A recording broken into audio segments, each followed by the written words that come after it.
इतना ही नहीं था, तलाक का भी कोई नियम नहीं था।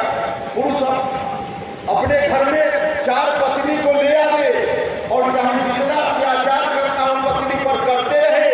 महिला को यह भी अधिकार नहीं था उस वक्त कि हम तलाक ले लें, यह भी अधिकार नहीं था।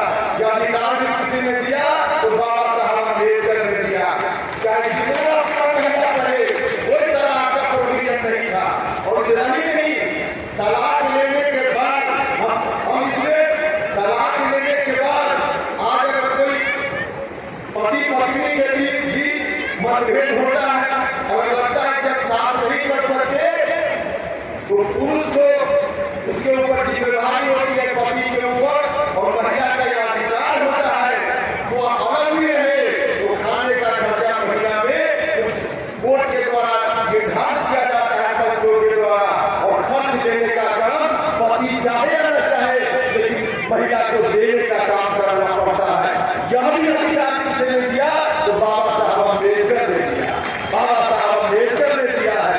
तो महिलाओं के लिए एक तरह से कहिए उस वक्त महिलाएं, माताएं, बहनें अपमानजनक जीवन जी रही थी, अपमानजनक जी रही थी। पुरुषों का बच्चा इस रूप में था, 4-5 शादी कर लो, परेशान जितना करना हो करो, अपमानित करना हो करो, नरक का जीवन भी जीने के लिए विवश होती थी। लेकिन उस घर से कहीं बाहर झांकने नहीं सकती थी। महिलाओं को इतनी स्वतंत्रता, इतना अधिकार, पुरुष की संपत्ति में, पति की संपत्ति में महिला अगर विधवा हो जाए तो उस वक्त पति की संपत्ति में अधिकार भी नहीं था महिलाओं को। अगर विधवा हो गई तो संपत्ति है परिवार की, उस संपत्ति से 1 नया पैसा महिला को नहीं उस वक्त मिलता था, नहीं मिलता था। और बाबा साहब ने जो नियम बनाया, उसके बाद तलाक का भी नियम बनाया।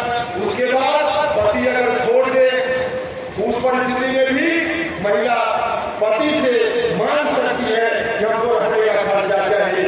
इतना सारा इंतजाम महिलाओं की बराबरी के लिए बाबा साहब ने किया था। अगर इस रूप में हम लोग सोचने लगे और सोचने नहीं लगे, उस वक्त बहुत विरोध हुआ। बाबा साहब अम्बेडकर का तो इतना विरोध हुआ, इसी पूरी चर्चा को हिंदू कोड बिल के रूप में हम जानते हैं। हिंदू कोड बिल के रूप में मुसलमान भाइयों में शादी वगैरह का अलग नियम कायदा होता है, हिंदुओं के लिए इस तरह की व्यवस्था थी। तो हिंदू कोड बिल लाने का प्रयास उन्होंने किया। उस वक्त हिंदू कोड बिल पर सहमति नहीं बनी और अंत में आप लोगों को जानकारी होना चाहिए, इसी विवाद के कारण उस वक्त मंत्रिमंडल से बाबा साहब ने इस्तीफा भी कर दिया, छोड़ दिया, इस्तीफा कर दिया।